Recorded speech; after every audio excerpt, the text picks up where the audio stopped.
Hello, my dear students. Welcome back to your own YouTube channel. So, in today's video, we are going to start a new series जिसमें हम 12th class के organic chemistry के questions को attempt करेंगे. Okay, so as you know कि जो हमारा NEET का पैटर्न रहा है लास्ट कुछ टाइम से, तो उसमें जेई एडवांस के क्वेश्चंस को भी टारगेट किया गया है. So now it is very important for us to practise more and more questions precisely. तो जनरली आपके जो टॉपिक्स हैं उनके डेप्थ से क्वेश्चन पूछे गए हैं, है ना. तो अभी हम क्या करेंगे, एक न्यू सीरीज लेकर आए हैं तो जिसमें हम सभी क्वेश्चंस को अच्छे से प्रैक्टिस करेंगे. ओके, सो आपकी जो 12th क्लास की ऑर्गेनिक केमिस्ट्री है उसमें आपका फर्स्ट चैप्टर जो रहेगा वो रहेगा आपका haloalkanes and haloarenes, right. तो हम उसके क्वेश्चंस को प्रैक्टिस करने वाले हैं वन बाय वन, और फिर उसके बाद हम सबसे पहले टॉपिक वाइज क्वेश्चन प्रैक्टिस करेंगे और फिर हम करेंगे उसके लाइक अभी मिक्स क्वेश्चंस उसके बाद हम प्रैक्टिस करेंगे, है ना. और अगर आपको स्पेसिफिकली किसी टॉपिक का क्वेश्चंस चाहिए प्रैक्टिस के लिए तो आप मुझे बता सकते हैं कमेंट सेक्शन में, राइट. तो हम उसके भी आपको सॉल्यूशंस प्रोवाइड करने की कोशिश करेंगे. तो टाइम वेस्ट नहीं करते और जल्दी से हम क्वेश्चन को प्रैक्टिस करते हैं. फर्स्ट क्वेश्चन है आपका, विच of the following is polar solvent, है ना. तो पोलर सॉल्वेंट क्या होता है बच्चे, प्रोटिक सॉल्वेंट क्या होता है. प्रोटिक सॉल्वेंट होता है, प्रोटिक मतलब प्रोटोन वर्ड कहाँ से आया आपका, प्रोटोन से आया है ना. और प्रोटोन क्या होता है बच्चे, प्रोटोन होता है आपके पास हाइड्रोजन H पॉजिटिव होता है, यानी कि जिसके पास आपका एसिडिक H हो, है ना. एसिडिक H जब आपको मिल जाए तो उसको हम क्या बोलते हैं, प्रोटिक सॉल्वेंट बोलते हैं. ऐसा सॉल्वेंट जिसके पास एसिडिक H हो, राइट. तो अगर मैं एसीटोन की बात करूं तो एसीटोन का जो स्ट्रक्चर होता है वो कुछ इस तरीके से होता है. देखिए यहाँ पर एसिडिक H तो इतना ज्यादा नहीं है ना. तो अब अगर मैं इथेनॉल की बात करूं तो इथेनॉल आपके पास क्या होता है, C2H5OH होता है. और ये देखो जो ऑक्सीजन है वो मोर इलेक्ट्रोनेगेटिव है ना. और मोर इलेक्ट्रोनेगेटिव के साथ जो भी H जुड़ा होता है उसको हम क्या बोलते हैं, एसिडिक H बोलते हैं, है ना. तो इसका मतलब ये हमारा प्रोटिक सॉल्वेंट हो सकता है. नेक्स्ट पे चलते हैं. नेक्स्ट है आपके पास DMF, है ना. DMF क्या होता है, डाइमिथाइल फोर्मामाइड, राइट. इसका जो आपको स्ट्रक्चर देखने को मिलेगा वो कुछ आपको इस तरीके से देखने को मिलेगा, डाइमिथाइल फोर्मामाइड, है ना. और ये क्या होता है बच्चे, ये होता है आपके पास पोलर ए प्रोटिक सॉल्वेंट. ये याद रखिएगा, जनरली आपको बहुत जगह देखने को मिलेगा. ये होता है आपके पास polar aprotic solvent, right. और अगर हम ईथर की बात करें तो ईथर आपके पास कुछ इस तरीके से रहता है. तो देखिए यहाँ पर तो कोई एसिडिक एच है ही नहीं, है ना. यहाँ पे ऑक्सीजन कैसा काम करेगा, डोनर स्पीशी की तरह काम करेगा. तो अगर हम देखें यहाँ से चारों ऑप्शंस के अंदर, तो चारों ऑप्शंस में से मेरा जो बी ऑप्शन होगा वो हमारा बिल्कुल करेक्ट होगा, राइट. तो answer number 2 will be our final answer, right. चलिए अगला नेक्स्ट क्वेश्चन ट्राई करते हैं. नेक्स्ट है बच्चे आपके पास, which of the following is polar aprotic solvent. Polar aprotic solvent का क्या मतलब है कि जो पोलर तो है, जिसमें इलेक्ट्रोनेगेटिविटी डिफरेंस तो है, लेकिन उसके पास कोई एसिडिक H नहीं है, नो एसिडिक H, राइट. तो जहां पर कोई भी एसिडिक H नहीं होगा वो आपके पास क्या हो जाता है, पोलर ए प्रोटिक सॉल्वेंट हो जाता है, राइट. तो अगर आप ऑप्शन नंबर डी की बात करें, अगर आप ऑप्शन नंबर डी की बात करें तो ये तो एसिड है ही है, CH3C डबल बॉन्ड OH. तो ये तो एसिडिक है ही, तो इसका मतलब ये तो नहीं हो सकता हमारा. ऑप्शन 4 तो एलिमिनेट हो गया. रही बात, अभी हमने देखा था ना DMF का स्ट्रक्चर देखा था ना अभी हमने, तो यानी कि जो आपका फर्स्ट ऑप्शन रहेगा वो ही आपका फाइनल आंसर रहेगा. अभी हम लास्ट क्वेश्चन में भी इसको देख कर आए हैं. तो नेक्स्ट क्वेश्चन पे चलते हैं. Non polar solvent. Non polar solvent का मतलब क्या है कि जो पोलर ही नहीं है, मतलब no electronegativity difference, no electronegativity difference, right. उसको हम क्या बोलते हैं, वो होता है हमारे पास नॉन पोलर सॉल्वेंट. क्या होता है वो हमारे पास, नॉन पोलर सॉल्वेंट, राइट बच्चे. तो यहाँ से हमारे पास जो ऑप्शन नंबर 4 होगा वो आपका फाइनल आंसर हो जाएगा. नेक्स्ट क्वेश्चन देखते हैं. विच of the following is not a nucleophile. Nucleophile का मतलब क्या है बच्चे, न्यूक्लियोफाइल का मतलब है कि आपके पास जो इलेक्ट्रॉन रिच स्पीशी रहने वाली है. कैसी स्पीशी रहने वाली है, इलेक्ट्रॉन रिच स्पीशी रहने वाली है. देखिए बच्चे, वन मोर थिंग, आपको 11th क्लास की केमिस्ट्री को अच्छे से करके आना है. ऑर्गेनिक केमिस्ट्री को जब तक आप उसकी बेसिक फाउंडेशन नहीं पढ़ के आएंगे तो आपको क्वेश्चन प्रैक्टिस अच्छे से नहीं हो पाएंगे, है ना. तो फाउंडेशन को अच्छे से प्रिपेयर करने के लिए आपको 11th क्लास की केमिस्ट्री, ऑर्गेनिक केमिस्ट्री पे फोकस करना ही पड़ेगा. ओके, सो चलिए न्यूक्लियोफाइल देखते हैं. न्यूक्लियोफाइल क्या होता है, इलेक्ट्रॉन रिच स्पीशी होते हैं, राइट. तो अभी अगर मैं AlCl3 की बात करूं, ठीक है, उससे पहले चलिए वाटर की बात करते हैं. वाटर आपको पता है कि इसके पास तो इलेक्ट्रॉन है ही, ये तो इलेक्ट्रॉन रिच स्पीशी है. अब आप यहाँ पे ये कंसेप्ट मत लगाइएगा कि मैम यहाँ पर तो ऑक्सीजन है और ऑक्सीजन तो जो है इलेक्ट्रोनेगेटिव एलिमेंट होता है. आई अग्री होता है, लेकिन यहाँ पर जो ऑक्सीजन के पास लोन पेयर अवेलेबल है, और हमको पता है कि जो डोनर स्पीशी होती है, अगर मुझे डोनर का क्राइटेरिया देखना है, डोनर स्पीशी का क्राइटेरिया देखना है, तो मैं क्या सबसे पहले देखती हूँ कि नॉन बॉन्डिंग को सबसे ज्यादा प्रायोरिटी देती हूँ, फिर पाई बॉन्ड को देती हूँ और फिर सिग्मा बॉन्ड को देती हूँ, है ना। तो यहाँ पे मेरे पास नॉन बॉन्डिंग इलेक्ट्रॉन है ना, तो इसकी वजह से हमें क्या पता चलेगा यहाँ से ये क्या है बच्चे, डोनर स्पीशी है, राइट। और अगर मैं यहाँ पे C2H5OH की बात करूँ तो यहाँ पर अगेन हमारे पास डोनर स्पीशी, देखिए यहाँ पे ऑक्सीजन है ना, और ये इंडक्टिव इफेक्ट से भी अपने इलेक्ट्रॉन देगा, तो ये भी इलेक्ट्रॉन स्पीशी है, तो हमारे पास ये भी नहीं हो सकता और ये भी नहीं हो सकता। अगर मैं बात करूँ यहाँ पे सेकंड ऑप्शन की, तो सेकंड ऑप्शन के केस में भी आप देखिए नाइट्रोजन के पास इलेक्ट्रॉन पेयर जो है वो अवेलेबल है ना, तो आपके पास ये भी नहीं हो सकता। तो क्या बचा अपने पास, हमारे पास बचा AlCl3। तो मैम अब ये कैसे है ना, आपको पता है कि जो एल्यूमिनियम होता है वो 13 ग्रुप में आता है, राइट बच्चे। तो अगर वो 13 ग्रुप में आता है तो उस केस में क्या हो जाएगा, इसके पास वेकेंट p ऑर्बिटल हो जाएगा, क्या हो जाएगा यहाँ पे, वेकेंट p ऑर्बिटल हो जाएगा। और अगर क्योंकि ये वेकेंट p ऑर्बिटल है तो इलेक्ट्रॉन स्पीशी हो नहीं सकती, और अगर इलेक्ट्रॉन स्पीशी नहीं हो सकती तो न्यूक्लियोफाइल कैसे होगा, है ना। तो यहाँ पर हमारे पास ऑप्शन नंबर 1 होगा, वो फाइनल आंसर रहेगा हमारा। नेक्स्ट क्वेश्चन है आपके पास, बेस्ट लिविंग ग्रुप आपको बताना है कि कौन सा रहेगा। देखिए बच्चे, लिविंग ग्रुप का मतलब क्या है कि जो लीव करके जा सके, है ना। फॉर एग्जांपल आपको एक एग्जांपल देती हूँ मैं, जैसे कि हाँ, घर में स्मॉल किड्स होते हैं, है ना।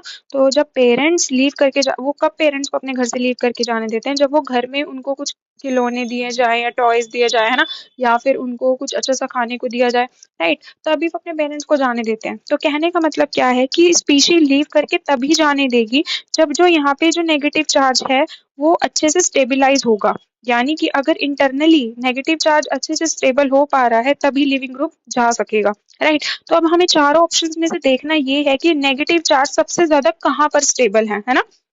तो चलिए देखते हैं फिर। अभी अगर हम बात करें यहाँ पे NO2 की, है ना, NO2 को आपको पता है कि इलेक्ट्रॉन विड्रॉइंग ग्रुप होता है, कैसा होता है, इलेक्ट्रॉन विड्रॉइंग ग्रुप होता है। इलेक्ट्रॉन विड्रॉ मतलब उसको अच्छा लगता है कि वो किसी से इलेक्ट्रॉन ले, है ना। जबकि आपके पास, और ये कहाँ से दिखाता है, ये -M भी दिखाता है और -I भी दिखाता है। वहीं पे अगर मैं Br की बात करूँ, ठीक है, मानते हैं कि वो इलेक्ट्रॉन विड्रॉइंग ग्रुप है, लेकिन वो कैसा दिखाता है, -I इफेक्ट दिखाता है, -M इफेक्ट नहीं दिखा पाता वो जनरली, है ना। तो अगर मैं यहाँ पे CH3 की बात करूँ तो CH3 कैसा दिखाता है बच्चे, +I इफेक्ट दिखाता है। ये तो बिल्कुल भी अच्छा लिविंग ग्रुप नहीं, ये तो लिविंग ग्रुप को जान ही नहीं देगा, इनफैक्ट उस नेगेटिव चार्ज को और भी नेगेटिव चार्ज देगा ये, है ना, और भी कॉम्प्लेक्स देगा। और वहीं पे अगर मैं फोर्थ ऑप्शन की बात करूँ तो फोर्थ ऑप्शन में तो कोई ग्रुप ही नहीं लगा, तो इसको भी हम प्रायोरिटी नहीं दे सकते। तो हमारा ऑप्शन नंबर 1 जो है वो बिल्कुल सही रहने वाला है। क्यों, क्योंकि NO2 जो है वो इलेक्ट्रॉन विड्रॉइंग ग्रुप है, वो नेगेटिव चार्ज को अच्छे से स्टेबिलाईज करवा पाएगा। नेक्स्ट है, विच of the following is best leaving group. आपको बताना, अगेन मैंने अभी आपको बताया ना कि लिविंग ग्रुप कब अच्छा, मतलब जाने वाला लिविंग ग्रुप कब अच्छा होगा, जब जो नेगेटिव चार्ज जो है वो अच्छे से स्टेबिलाईज हो पाएगा इंटरनली। अब देखिए, अगर मैं बात करूँ यहाँ पे फिनॉक्साइड आयन की, तो फिनॉक्साइड आयन के केस में मेरे पास ये कुछ ऐसा है, ठीक है, जो ऑप्शन नंबर 2 है। अगर मैं इसका स्ट्रक्चर आपको बना के दिखाऊं तो आपको कुछ ऐसा स्ट्रक्चर देखने को मिलेगा। ये हमारे पास OH नेगेटिव है और ये हमारे पास C2H5O नेगेटिव है। तो अब आपको इन चारों में से बताना है कि लिविंग ग्रुप अच्छा कौन सा होगा। देखिए, अगर मैं बात करूं यहाँ पे O नेगेटिव की, अगर मैं यहाँ पे बात करूं O नेगेटिव इस वाले की, है ना, तो यहाँ पर देखिए डायरेक्ट कॉन्जुगेशन में जा रहा है। मेरा जो नेगेटिव, मेरा जो ये है डबल बॉन्ड है, ये डायरेक्ट कॉन्जुगेशन में जा रहा है। जबकि मैं यहाँ पे अगर बात करूँ तो ये कॉन्जुगेशन में ही नहीं जा रहा, ये तो सिर्फ -I इफेक्ट दिखा पाएगा, सॉरी +I इफेक्ट दिखा पाएगा, है ना। तो इस केस में हमारा कॉन्जुगेशन में जा रहा है, और हमें पता है जितना ज्यादा नेगेटिव चार्ज डीलोकलाइजेशन करेगा, जितना ज्यादा नेगेटिव चार्ज कॉन्जुगेट करेगा, उतना ही अच्छा रहेगा लिविंग ग्रुप के लिए लीव करके जाने को, राइट। सो यहाँ पर भी हमारा जो फर्स्ट ऑप्शन है वो करेक्ट आंसर रहेगा। नेक्स्ट की अगर मैं बात करूं, विच of the following is an electrophilic reagent. Electrophilic का मतलब क्या होता है, अभी हमने न्यूक्लियोफाइल देखा था, है ना। न्यूक्लियोफाइल क्या था, जो न्यूक्लियोफाइल है जो इलेक्ट्रॉन रिच स्पीशी है, तो इलेक्ट्रोफाइल क्या हो जाएगा, उसका उल्टा हो जाएगा, मतलब जिसको इलेक्ट्रॉन लेना अच्छा लगता है ना। तो अभी अगर मैं बात करूं यहाँ पे H2O की, वाटर की, तो वाटर के केस में मुझे क्या है, यहाँ पे लोन पेयर अवेलेबल है ना। तो ये क्या हो गया, ये तो न्यूक्लियोफाइल हो गया, तो ये तो इलेक्ट्रोफाइल हो नहीं सकता, तो ये ऑप्शन हम रिजेक्ट कर देते हैं।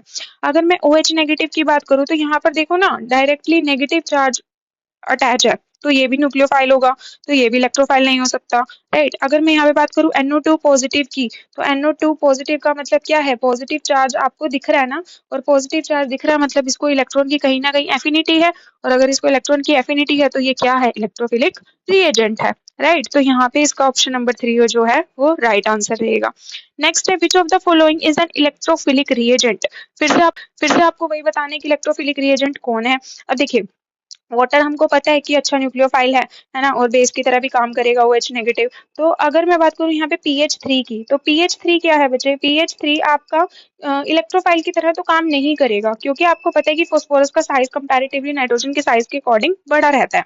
अगर मैं बात करूं यहाँ पे SO3 की, SO3 क्या है यहाँ पे, सल्फर का आपको पता है कि इसके पास वेकेंट d ऑर्बिटल होते हैं, तो ये हमारे पास आंसर हो सकता है। नेक्स्ट अगर मैं बात करूं ईथर, ईथर आपको दिया हुआ है ना, ईथर यहाँ पर क्या है बच्चे, इसके पास लोन पेयर अवेलेबल है, तो ये तो हमारे पास इलेक्ट्रोफाइल हो ही नहीं सकता, ये तो न्यूक्लियोफाइल की तरह काम करेगा, है ना। तो यहाँ पर हमारे पास जो ऑप्शन नंबर 3 है that will be your final answer. Next question है बच्चे, विच of the following reagent is an example of elimination reaction. इनमें से आपको बताना है कि एलिमिनेशन रिएक्शन कौन देगा, है ना। तो सबसे पहले तो हमको देखना है कि एलिमिनेट कहाँ हो रहा है। अगर मैं फर्स्ट ऑप्शन की बात करूं तो फर्स्ट ऑप्शन में तो देखो बेटा एडिशन हो रहा है। कैसे, देखो CH3 CH double bond CH2 है ना। अगर आपने मार्कोनिकॉफ और एंटी मार्कोनिकॉफ का अगर आपको आइडिया है तो आपको पता चलता है वहां पे कि अगर मैं इसको इस बॉन्ड को डिसोसिएट कराऊं तो एक जगह तो पॉजिटिव चार्ज आएगा और एक जगह क्या आएगा बच्चे, नेगेटिव चार्ज आएगा। यहाँ पे पॉजिटिव चार्ज आएगा, यहाँ पे नेगेटिव चार्ज आएगा। क्यों आएगा यहाँ पे, मैं ऐसा भी तो कर सकती थी कि ना कि पॉजिटिव चार्ज यहाँ कर देती, नेगेटिव चार्ज यहाँ कर देती। ऐसा मैंने क्यों किया, ऐसा मैंने इसलिए किया बच्चे क्योंकि जो हमारा पॉजिटिव चार्ज है, जो हमारा कार्बोकेटाइन है, उसकी स्टेबिलिटी का ऑर्डर रहता है 3 डिग्री 2 डिग्री और फिर देन 1 डिग्री, ये हमारा ऑर्डर रहता है ना। तो अगर मैं बात करूं यहाँ पे मुझे क्या करना है, वाटर का एडिशन कराना है ना, तो वाटर कैसे होगा, H पॉजिटिव OH नेगेटिव। तो जो नेगेटिव पार्ट होगा वो कहाँ जुड़ेगा, नेगेटिव पार्ट यहाँ जुड़ेगा, यानी OH यहाँ जुड़ने वाला है और H यहाँ पे जुड़ने वाला है ना। तो अभी देखो क्या किया मैंने, एडिशन कराया ना, तो लेकिन मुझे क्या बताना है, एलिमिनेशन का बताना है। तो ऑप्शन अगर मैं 1 2 3 4 की बात करूँ तो 1 ऑप्शन तो मेरा गलत हो गया। नेक्स्ट ऑप्शन पे चलते हैं। नेक्स्ट ऑप्शन है आपके पास CH3 CH2 Br NaOH, ये दिया हुआ है आपको। अब देखो यहाँ पर क्या हुआ, Br की जगह डायरेक्ट यहाँ पे Br की जगह क्या कर दिया गया बच्चे, Br की जगह यहाँ पे सीधा इसको रिमूव करवा के ऐसा कुछ कर दिया गया, CH3 CH2 OH कर दिया गया, राइट। तो यानी कि क्या मतलब हुआ, यहाँ पर हमने कुछ नहीं किया, सब्स्टिट्यूट किया यहाँ पे, तो ये भी एलिमिनेशन का ऑप्शन तो है नहीं, तो सेकंड ऑप्शन को भी हम डिडक्ट कर देते हैं। नेक्स्ट अगर मैं बात करूँ यहाँ पे CH3 CH3 और यहाँ पर Br है और यहाँ पर क्या है बच्चे, एल्कोहलिक KOH है, एल्कोहलिक KOH है बच्चे, एक्वस नहीं है। जहाँ पर जब अगर हमारे पास एक्वस का ऑप्शन होता है तो एक्वस में हम क्या कराते हैं, सब्स्टिट्यूशन कराते हैं। और अगर मैं एल्कोहलिक की बात करूँ तो एल्कोहलिक के केस में बच्चे एलिमिनेशन होता है। तो यहाँ पर क्या होगा, जो Br होगा और जो इसका H होगा, मान लो मैं इसको ऐसे लिख सकती हूँ ना, तो यहाँ पर क्या होगा, H जाएगा यहाँ पे और ये Br रिमूव हो जाएगा, तो आपके पास ये क्या बना के देगा, ये आपके पास एल्कीन बना कर देगा। तो this will be right answer. यहाँ पर क्या हुआ, Br का एलिमिनेशन हुआ। तो अगर Br का एलिमिनेशन हुआ तो ऑप्शन नंबर 3 जो है वो हमारा राइट आंसर रहेगा। अब मैम फोर्थ ऑप्शन क्यों नहीं, फोर्थ ऑप्शन में बेटा एडिशन हुआ है, ये देखो बेंजीन था और Br2 था, तो Br का एडिशन हुआ है यहाँ पे, है ना। चलिए नेक्स्ट क्वेश्चन पे चलते हैं। विच of the following which of the following is an example of this. आपको पूछा है कि एसिड बेस का रिएक्शन, जो आपको ये गिवन रिएक्शन दी है ना, इसमें आपको बताना है चार ऑप्शन में से कौन सा राइट आंसर है, मतलब एसिड बेस रिएक्शन है, सब्स्टिट्यूशन रिएक्शन है, एडिशन है या एलिमिनेशन है। आप एक चीज देखिए, पहले स्ट्रक्चर बना के देखिए, राइट। अगर आपको केमिस्ट्री नहीं भी आती ना तो आप फिर भी कुछ क्वेश्चंस को तो बहुत इजीली कर सकते हैं। देखिए एलिमिनेशन आपको पता है, एलिमिनेशन का मतलब एलिमिनेट करना, एडिशन का मतलब ऐड करना, सब्स्टिट्यूशन का मतलब सब्स्टिट्यूट करना, सब्स्टिट्यूट मतलब एक को हटा के उसकी जगह दूसरे को देना, राइट। वो है आपके पास सब्स्टिट्यूशन, जैसे कि आपके फ्रेंड्स करते हैं ना, जब कोई अच्छा फ्रेंड दिखता है तो आपको रिप्लेस कर देते हैं, आप उनको रिप्लेस कर देते हैं, तो वो किसका एग्जाम्पल है, वो सब्स्टिट्यूशन का एग्जाम्पल है, राइट मुझे। तो PCl5 से अपने को क्या मिलेगा, जनरली देखिए अभी के लिए आप ये सोचिए कि यहाँ से हमको Cl मिलने वाला है, जनरली Cl इसमें से रिमूव करना इतना ईजी नहीं है, यहाँ से हमको वो HCl मिलता है, बट अभी के लिए आप सोचिए कि आपको Cl यहाँ से निकालना है ना। तो अभी आप क्या करेंगे, यहाँ पे Cl नेगेटिव है, राइट, ये यहाँ पर अटैक करेगा, ये यहाँ जाएगा, वापिस आएगा और OH को निकाल देगा। तो यहाँ पे आपके पास क्या मिलेगा आपको, कुछ इस तरीके से मिलने वाला है। तो अभी देखिए आपका जो रिएक्टेंट था वो वहां पर क्या था, OH था, जो प्रोडक्ट है वहां पे क्या है, Cl। बाकी हमने कुछ भी चेंज नहीं किया, बस यहाँ पे OH की जगह को किसने रिप्लेस कर दिया, Cl ने रिप्लेस कर दिया। तो आपके पास ऑप्शन नंबर 2 जो है वो आपके पास राइट आंसर रहेगा। सब्स्टिट्यूशन रिएक्शन का आपके पास ये एग्जाम्पल है। नेक्स्ट की अगर मैं बात करूँ तो following reaction is an example of, आपको फिर से एग्जाम्पल बताने की किसका, देखिए अभी यहाँ पे क्या हो रहा है, डबल बॉन्ड को रिमूव करके सिंगल बॉन्ड में चेंज कर दिया गया और यहाँ पे OH का भी एडिशन हुआ है ना। बाकी देखिए अगर मैं बात करूँ यहाँ पे 1 2 3 4 4 कार्बन थे और यहाँ पर भी 4 कार्बन है ना। तो 4 कार्बन यहाँ पे जनरली क्या हुआ, आपके पास OH का एडिशन भी करा दिया। तो अगर आपके पास यहाँ पे OH का एडिशन करा दिया तो यानी कि कुछ ना कुछ ऐड हुआ है, और अगर कुछ ना कुछ ऐड हुआ है तो यानी कि जो ऑप्शन नंबर 3 रहेगा वो हमारे पास राइट आंसर रहेगा। तो बच्चे ये किसका एग्जाम्पल है, ये आपके पास एडिशन रिएक्शन का एग्जाम्पल है ना। तो चलिए नेक्स्ट क्वेश्चन पे चलते हैं। नेक्स्ट क्वेश्चन में आपसे पूछा गया है कि कंसीडर द फॉलोइंग, आपको एनर्जी प्रोफाइल डायग्राम दिया गया है ना।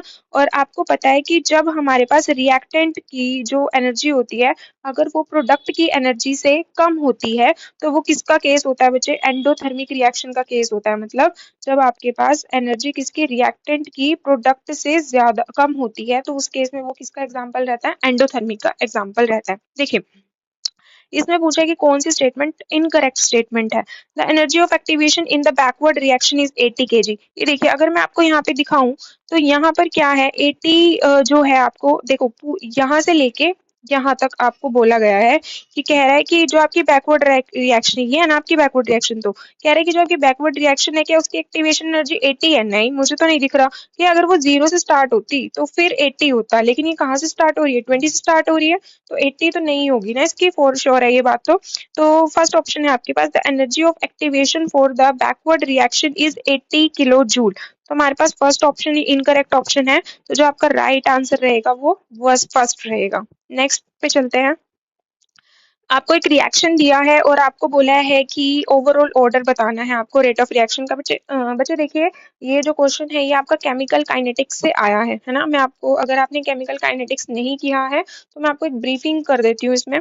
क्या रहता है देखिए, जो हमारे पास रेट रहता है ना रिएक्शन का, वो कैसा रहता है कि जो आपके पास रिएक्टेंट होते हैं और जो यहाँ पे आपको दिया हुआ है यहाँ पे इसका कोफिशिएंट्स रहते हैं वो उनकी पावर बन जाते हैं। ठीक है, तो अभी अगर मैं बात करूँ कि उसने बोला कि ऑर्डर, ऑर्डर क्या होता है यहाँ पे, ऑर्डर होता है हमारे पास A+B, राइट, A+B हमारे पास ऑर्डर रहता है। अब क्वेश्चन में देखिए, क्वेश्चन में क्या है आपके पास, फर्स्ट ऑप्शन में 1, अगर मैं बात करूँ यहाँ पे इसकी A की वैल्यू कितनी है 1 और इसके B की वैल्यू कितनी है 1/2, तो अगर मैं ऐड करूंगी तो कितना है 3/2, यहाँ पर भी कितना आएगा 3/2, यहाँ पर भी कितना आएगा 3/2। तो हमारे पास जो ऑप्शन रहेगा 4 ऑप्शन जो रहेगा वो बिल्कुल सही आंसर रहेगा। ठीक है, चलिए नेक्स्ट करते हैं क्वेश्चन। आपको बोला गया है कि आपको एग्जाम्पल ये बताना है कि ये जो क्वेश्चन है ये जो रिएक्शन आपको गिवन है ये किसका एग्जाम्पल है। देखिए आपको 3 डिग्री कार्बोकेटाइन टाइप्स दिया है यहाँ पे और आपको दे दिया गया है C2H5OH दिया गया है ना। और आपको यहाँ पे प्रोडक्ट भी बना के दिया गया है, तो कुछ इस तरीके से आपको यहाँ पे प्रोडक्ट भी दिया गया है। क्या लग रहा है आपको कि कैसी रिएक्शन रहेगी। देखिए यहाँ पर ना सबसे पहले तो क्या किया गया है, यहाँ पे ये जो Br है इसको रिमूव करवाया गया है ना। देखिए Br तो यहाँ से है ही नहीं ना, क्योंकि जो हमारा प्रोडक्ट बन रहा है और जो हमारे यहाँ पे रिएक्टेंट है उस रिएक्टेंट में हमारा ब्रोमीन है ना, लेकिन हमारे पास प्रोडक्ट साइड में तो ब्रोमीन है ही नहीं ना। तो अभी यहाँ पर क्या होगा, यहाँ पे किस टाइप की रिएक्शन रहेगी, एलिमिनेशन रिएक्शन रहेगी, न्यूक्लियोफिलिक सब्स्टिट्यूशन रहेगी। तो आपको ये बताना है कैसी रहेगी ये रिएक्शन। फ्री रेडिकल सब्स्टिट्यूशन तो हो ही नहीं सकती, कि यहाँ पे फ्री रेडिकल तो बन ही नहीं रहा है ना। और यहाँ पे इलेक्ट्रोफिलिक सब्स्टिट्यूशन भी नहीं हो सकता, क्योंकि यहाँ पर ये खुद कैसा है, ये हमारे पास खुद भी इलेक्ट्रोफिलिक है, तो इलेक्ट्रोफिलिक सब्स्टिट्यूशन रिएक्शन तो कैसे ही रहेगा ना। तो हमारे पास जो ऑप्शन रहेगा वो न्यूक्लियोफिलिक सब्स्टिट्यूशन का राइट आंसर रहेगा, क्योंकि न्यूक्लियोफाइल ने आके अटैक किया है। देखिए आप कैसे डिसाइड करते हैं कि न्यूक्लियोफिलिक है या इलेक्ट्रोफिलिक रिएक्शन है, आपको देखना होता है कि जो रिएक्टेंट स्पीशी है वो खुद कैसी है, उससे उल्टी रिएक्शन वो देती है। अगर वो खुद न्यूक्लियोफिलिक है तो इलेक्ट्रोफिलिक रिएक्शन रिएक्शन देगी, और अगर वो खुद इलेक्ट्रोफिलिक है तो कैसी रिएक्शन देगी, न्यूक्लियोफिलिक रिएक्शन देगी।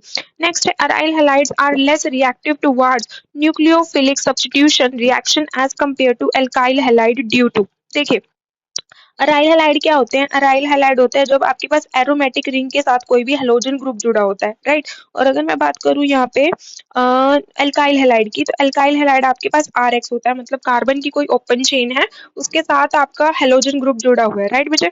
तो उस केस में क्या रहता है, हमें बताना है कि जो अराइल हैलाइड करूं RX की, तो इसमें जो कार्बन होता है वो कैसा होता है sp3, और इसमें जो कार्बन होता है वो कैसा होता है sp2 हाइब्रिडाइज्ड होता है, राइट। तो अगर अब ये आपको अच्छे से पता है कि अगर मुझे इलेक्ट्रोनेगेटिविटी का ऑर्डर लगाना है, तो मेरा इलेक्ट्रोनेगेटिविटी का ऑर्डर क्या रहता है, sp2 का ज्यादा, sp2 कम इलेक्ट्रोनेगेटिव होता है किसके कंपैरिजन में, sp3 के कंपैरिजन में, है ना। तो ये क्या है, ज्यादा अच्छा न्यूक्लियोफाइल है ना, क्यों, क्योंकि इसमें एस करेक्टर जो है वो कैसा है, एस करेक्टर हमारे पास कम है ना। तो फिर एस करेक्टर जो है हमारे पास ज्यादा है ना। तो अभी हमारे पास जो इसने ऑप्शन दिए हैं वो दिए हैं the formation of less stable carbon ion, longer form of halogen bond, inductive effect तो नहीं हो सकता, है ना। और तो लास्ट जो ऑप्शन है आपके पास sp2 hybridised carbon attached to halogen, हाँ ये बात बिल्कुल मानने की है, क्योंकि जो इसमें कार्बन है वो कैसा है, sp2 हाइब्रिडाइज्ड है, राइट। तो ये थे हमारे कुछ क्वेश्चंस जो हमने आज की क्लास में देखे हैं, ठीक है। नेक्स्ट जो आपकी वीडियो रहेगी उसमें आपके कुछ और टॉपिक्स रहेंगे। ये हमने जनरली आपके जो बेसिक सॉल्वेंट हो गए, है ना, polar protic solvent, polar aprotic solvent हो गए, उनको हमने टारगेट किया है ना। और जैसे आपके पास रिएजेंट्स हो गए, लिविंग ग्रुप्स हो गए, टाइप्स ऑफ रिएक्शन हो गई, है ना, काइनेटिक्स हो गए, हमने उन क्वेश्चंस को टारगेट किया है। जो आपकी नेक्स्ट क्लास रहेगी, नेक्स्ट क्लास में आपका सब्स्टिट्यूशन रिएक्शन के बारे में हम स्टडी करेंगे। जनरली SN1 हो गया, SN2 हो गया, SNAR टाइप्स रिएक्शन हो गई, एलिमिनेशन, सब्स्टिट्यूशन। तो जो आपका हेलो एल्केन्स और हेलो एरीन्स रहता है बच्चे, उसमें से जो जनरली क्वेश्चन आपको टारगेटेड दिखेंगे वो आपको दिखेंगे सब्स्टिट्यूशन रिएक्शन के, एलिमिनेशन रिएक्शन के, है ना। तो उसमें भी आपको जनरली SN1 SN2 टाइप के क्वेश्चन पूछे जाएंगे कि कौन SN1 दिखाता है, कौन SN2 दिखाता है, एल्काइल हैलाइड का कंसंट्रेशन का क्या इफेक्ट है। तो वो हम अगली क्लास में देखेंगे। तब तक के लिए keep practising more and stay healthy. Thank you students.